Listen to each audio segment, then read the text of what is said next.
सुप्रभात। अनय साहित्य क्लासेस की आज की कक्षा में मैं अर्चना शुक्ला आप सभी का तहे दिल से बहुत बहुत स्वागत करती हूँ।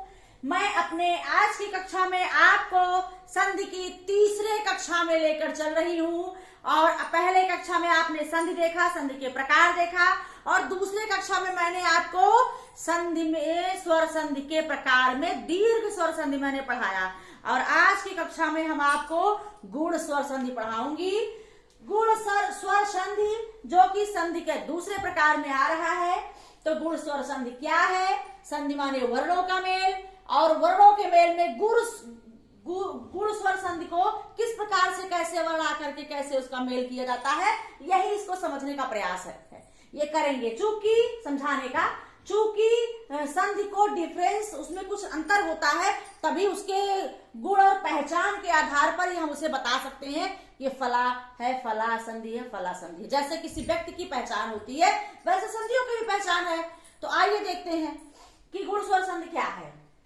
गुण स्वर संधि यदि आ या आ के बाद ई या ई, आ या आ मतलब छोटा या बड़ा के बाद ई या ई, छोटी ई अथवा बड़ी ई, अथवा आ या आ के बाद छोटा आ अथवा बड़ा आ के बाद ऊ या ऊ मतलब छोटा ऊ अथवा बड़ा ऊ, और आ या आ के बाद री आए तो दोनों मिलकर क्रमशः आ अथवा आ का ई आए तो ए हो जाता है, आ या आ के बाद ऊ या ऊ आए तो ओ हो जाता है, आ या आ के बाद री आए तो आर हो जाता है। कैसे?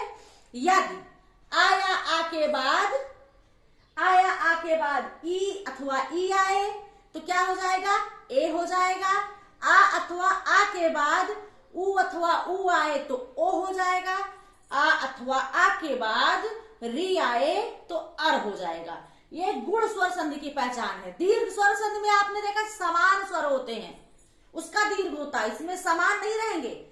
पहले शब्द के अंतिम में तो आ ही रहेगा, लेकिन इसमें दूसरे शब्द के प्रारंभ वाला वर्ण बदल जाएगा। प्रारंभ उसमें उसका स्वर क्या हो जाएगा? बदल जाएगा। तो आ अथवा आ के बाद ई अथवा ई, ऊ अथवा ऊ, री आए तो दोनों में क्या हो जाएगा? आ अथवा आ के बाद ई आएगा तो ए हो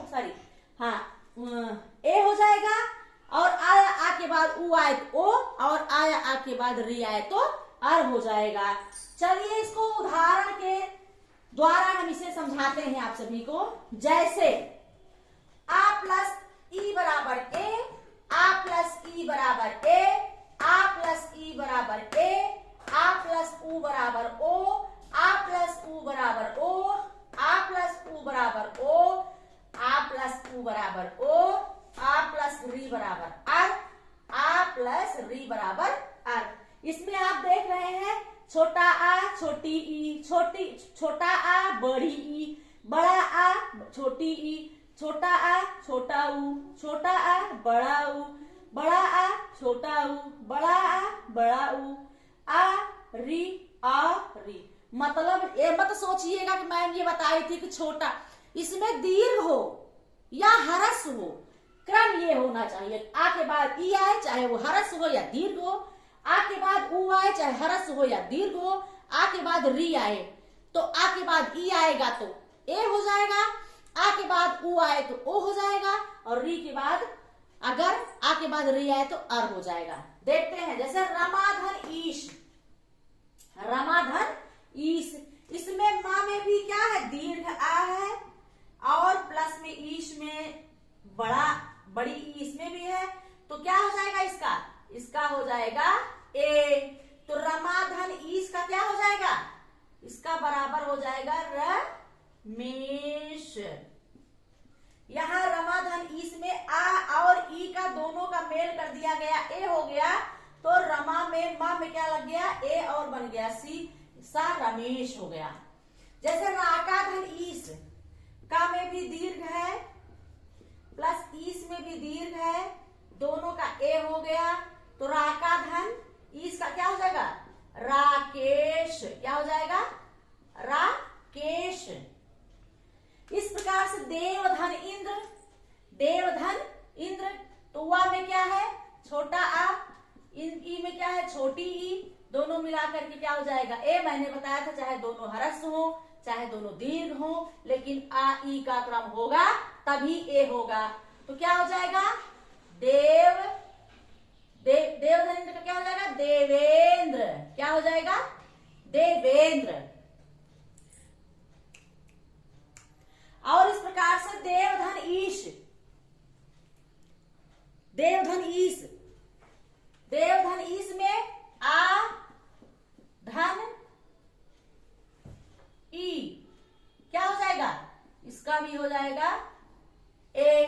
देवधन ईश का क्या हो जाएगा, देवेश। क्या हो जाएगा, देवेश। इस प्रकार से महाधन चंद्र है, हा में आ है, चा में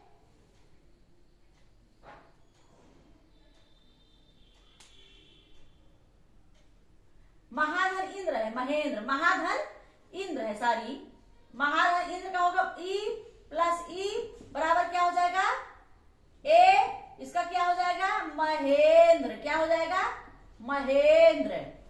इसी प्रकार से यथाधन ईष्ट है, था में आ है, ई में ई है, दोनों मिलाकर के क्या हो गया, ए।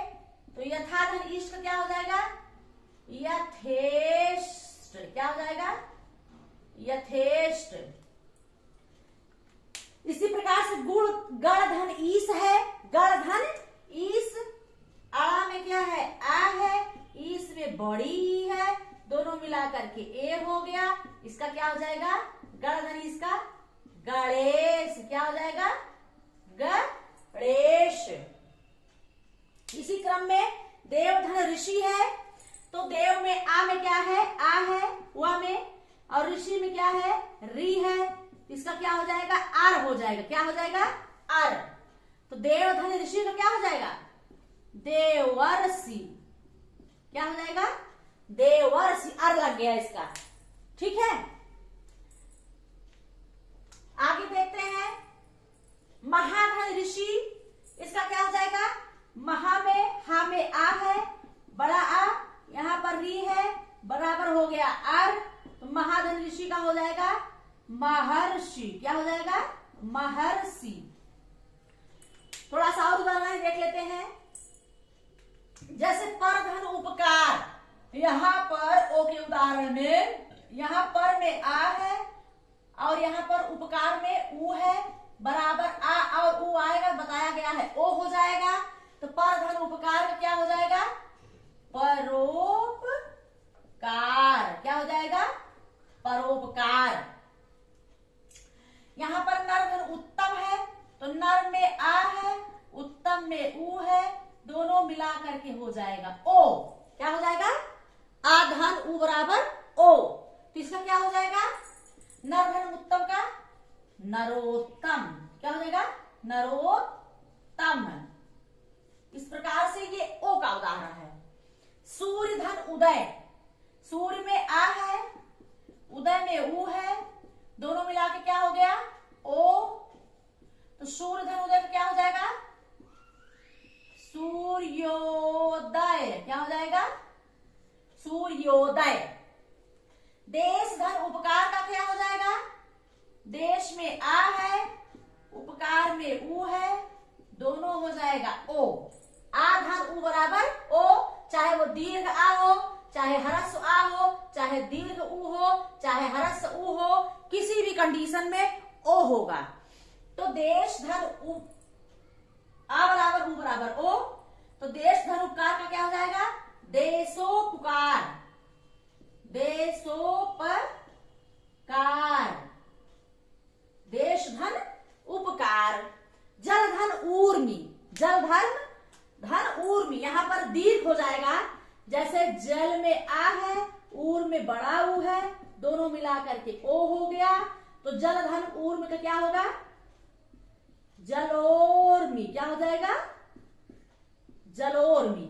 तो ये है आपके गुण स्वर संधि, जो कि मैंने आपको कई संधियों को संभाल करके बताया है, उसे समझाने का प्रयास किया है। जैसे आपको बताया कि पहले शब्द के अंतिम में, दूसरे शब्द के प्रारंभ में आपको स्वर निकालना है। इसमें आ रहेगा, ई रहेगा तो ए हो जाएगा, आ रहेगा तो ई रहेगा तब भी ए हो जाएगा, चाहे ह्रस्व हो या दीर्घ हो। और आ रहेगा और ऊ रहेगा तो ओ हो जाएगा, ह्रस्व हो अथवा दीर्घ। और आ रहेगा, री रहेगा तो अर हो जाएगा, ह्रस्व रहे या दीर्घ। तो गुण स्वर संधि में आ धन ई बराबर ए, आ धन ऊ बराबर ओ, आ धन री बराबर अर हो जाता है। ये इसके समझने के लिए आपको मैंने कई संधियों को सॉल्व करके बताया, हल करके। तो ये इसकी परिभाषा है, उसको रटना पड़ेगा, आपको दिमाग में बैठाना पड़ेगा। क्योंकि जब संधियां आपके सामने आएंगी, परीक्षा में ही पूछा जाता है कि कौन सी संधि है, तो आपको उसको देख करके, उसमें कई आपको दिए रहेंगे, जो है क्या कहते हैं, 4 कम से कम ऑप्शन रहेंगे। तो जब आपको इसका नियम ट्रिक पता होगा तभी आप पहचान पाओगे, इसके जाति वर्ण पता होंगे तभी आप पहचान पाओगे ये कौन सी संधि है। तो आज की कक्षा में गुण स्वर संधि के साथ मैं अपनी वाणी को यही विराम दे रही हूँ। अगली कक्षा में अगली संधि के साथ मैं आपसे फिर मिलूंगी, और आपसे निवेदन है कि लाइक करें, सब्सक्राइब करें, चैनल को शेयर करें, लोगों को जोड़ें, और आप भी नियमित रूप से कक्षा से जुड़े रहें। तो आज की कक्षा यही समाप्त होती है। धन्यवाद।